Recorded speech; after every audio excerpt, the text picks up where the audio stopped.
A is for Apricot, Chapter 19, The Storm.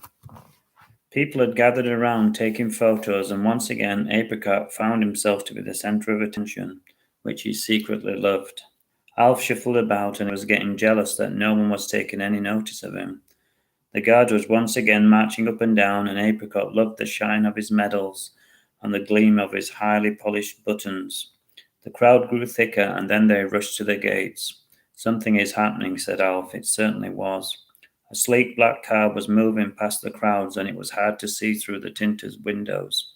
Apricot saw a cheerful-looking woman wearing colourful glasses. The window slowly rolled down, and she began to wave to the growing and excited crowd. Alf dropped his cigarette to the floor in shock. "That's the Queen," he said as she waved in their direction. Apricot was a little unworldly, but he definitely knew who the Queen was. Even in the world of guinea pigs, the Queen was famous. It all began when a stray corgi spread the news. All around, people were shouting and taking photographs. People were pushing and shoving and being very rude. Apricot didn't like rudeness, and he was tempted to bob back down to the safety of his bag.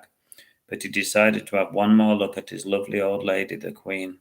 This lovely old lady, who liked to live in a very big house. Apricot couldn't imagine living in such a place. It would be hard for the Queen not to get lost, he thought in wonder.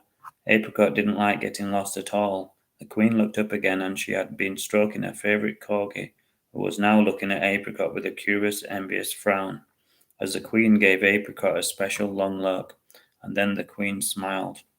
It was at that moment that, unbeknown to Apricot, his picture was going to be splashed across every newspaper in the city of London and the world.